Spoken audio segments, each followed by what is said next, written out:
Orang-orang yang memusuhi keluarga Nabi Shallallahu Alaihi Wasallam, ya, adalah kata Allah Subhanahu Wa Taala, kamatsalil kalbi in tahmil alaihi yalhaz atau tatruku yalhaz. Mereka itu perumpamannya seperti anjing. Mereka itu perumpamannya seperti anjing. Perumpamannya seperti anjing. Orang dia butuh apa? Dia butuh duit, tapi duitnya duit haram. Ya enggak? Dengan cara hina-hina Habib, daripada ente orang hina Habib nih, gue kasih duit buat ini. Ambil. Tuh, ambil.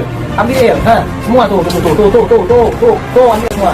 Yang dikatakan oleh Allah seperti anjing. Apa dalilnya? Di dalam surat Al-A'raf dikatakan bahwasanya orang yang benci-benci, orang-orang yang munafik, orang-orang yang memusuhi keluarga Nabi Shallallahu Alaihi Wasallam, ya, adalah kata Allah Subhanahu Wa Taala, kamatsalil kalbi in tahmil alaihi yalhaz atau tatruku yalhaz. Mereka itu perumpamannya seperti anjing. Anda tahu anjing? Goblok lu. Asli orang goblok lu. Masya Allah, subhanallah, sungguh indah perkataan beliau ini, tetapi tidak pantas untuk ditiru oleh anak-anak kita, tidak pantas dijadikan teladan oleh putra-putri kita tatkala beliau masih seperti ini. Ya, mudah-mudahan beliau segera bertobat menjadi orang yang alim, yang faqih, yang zahid, yang wara', yang ahli ma'rifat, yang menjadi rahmatan lil alamin. Begitu. Coba nih bayangkan ayat di dalam surat Al-A'raf, yaitu ayat 176, ini untuk orang-orang yang kafir, mendustakan ayat-ayat Allah, tetapi dipakai untuk menghantam saudara sesama muslim. Ini etis atau tidak? Tidak etis.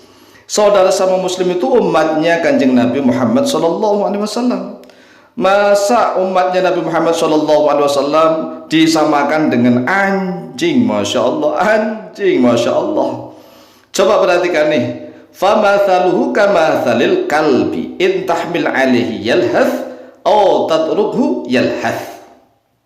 Ini domirnya domir mufrad, famathaluhu. Maka bermula perumpamaannya dia ini mufrad, bukan mereka, bukan hum. Oleh sebab itulah perhatikan di dalam tafsir Ibnu Jarir at-Tabari, ada yang mengatakan hunya ini adalah Bal'am, rajulun min Bani Israel.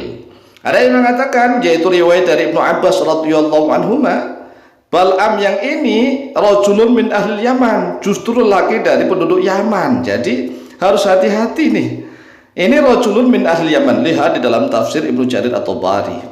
Itu ada yang mengatakan Bal'am dari Bani Israel, ada yang mengatakan ini yang dimaksudkan adalah Bal'am rajulun min ahli Yaman, seorang laki-laki dari penduduk Yaman. Maka hati-hati, jangan mudah-mudah menghantamkan ayat yang untuk orang-orang mendustakan ayat-ayat Allah, tetapi dipakai untuk menghantam saudara seiman, saudara sesama umatnya Nabi Muhammad SAW.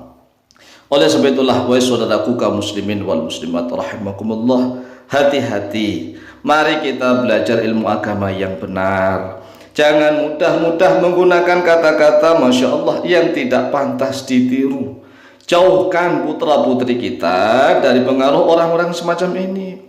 Kalau Indonesia ini diajarkan sumpah serapah, diajarkan caci maki, diajarkan kalimat hina menghina, dengan menggunakan kalimat-kalimat seperti itu, Masya Allah, negara kita tidak akan menjadi negara yang indah.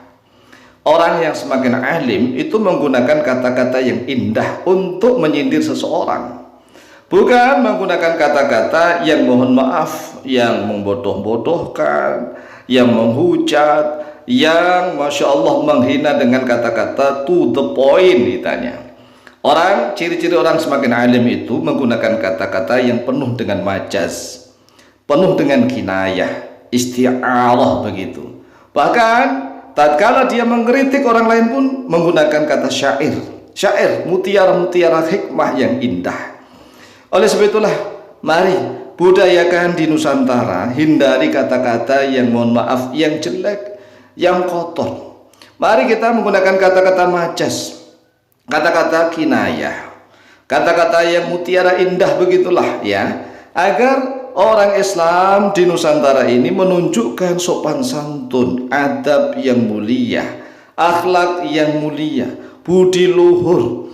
Jangan diajarkan caci maki, jangan diajarkan saling merendahkan dengan kata-kata mohon maaf, kata-kata yang tidak pantas. Lah seharusnya ini kami mohon nih, dari dzurriyyah para habaib yang ada di Nusantara. Kalau ada oknum habib seperti ini, segeralah dipanggil. Dipanggil kemudian diberikan nasihat. Karena yang berhak memberikan nasihat, yang paling berhak itu adalah para habaib. Urusan para habaib ya dengan para habaib. Sedangkan kami orang Nusantara kan disebut akhwal oleh mereka. Akhwal, paman-paman mereka. Nah sebenarnya paman dari ibu, ya. Paman dari ibu ini juga berhak menasihati mereka.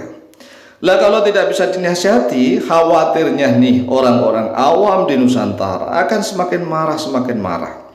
Semakin meledak, semakin meledak. Nah, kalau para akhwal, orang-orang pribumi Nusantara ini semakin marah, kemudian mohon maaf, kalau seandainya terjadi hal-hal yang tidak kita inginkan bersama, misalnya sampai terjadi huru-hara, peperangan, Masya Allah, yang rugi kita semua, terutama orang-orang pribumi. Kalau seandainya negara kita huru-hara, tidak aman, kita mau lari kemana? Sedangkan para habaib bisa pulang ke negerinya asalnya, bisa mereka bisa pulang ke negeri asalnya. Lah kalau kita mau pergi kemana? Uang kita memang asli Nusantara. Oleh sebab itulah, mari jaga persatuan dan kesatuan negara kesatuan Republik Indonesia. Coba kita perhatikan di dalam surat Al-A'raf ayat yang ke-175, qala Allahu azza wa jalla, a'udzu billahi minasyaitonir rajim, watlu 'alaihim naba'alladzi atainahu ayatina. Watlu, dan bacalah oleh engkau Muhammad alaihim, atas mereka. Lah mereka ini dhamir semua dibentuknya. Naba'alladzi atainahu, pada berita yang ataina, telah memberikan oleh kami, kata Allahu kepadanya, alladzi ayatina, pada ayat-ayat kami. Kemudian para ulama ahli tafsir menjelaskan yang dimaksud alladzi atainahu ini siapa. Menurut riwayat Nujadat Tabari dari Ibnu Mas'ud bahwa yang dimaksud ini adalah rajulun min Bani Israil yuqalu lahu Bal'am bin Abar. Wa rawa an Ibnu Abbas radhiyallahu anhu qala kana Bal'am hadza min ahli al-Yamani. Jadi yang dimaksud Bal'am ini adalah penduduk Yaman. Wa qala ba'dhum nazalat fi Bal'am bin Ba'ura, ada yang mengatakan ini Bal'am bin Ba'ura. Wa qala ba'dhum nazalat fi rahib, dan seterusnya lah. Banyak ulama yang berbeda pendapat tentang ayat ini. Tetapi sekali lagi, ayat ini tidak pantas dipakai, dipolitisiri untuk menghantam saudara-saudara sesama muslim, sesama umatnya Nabi Muhammad SAW. Oleh sebab itu mari kita jaga persatuan dan kesatuan negara kesatuan Republik Indonesia. Demikian, semoga bermanfaat. Lebih kurangnya mohon maaf. Wallahu ta'ala a'lamu bishawab.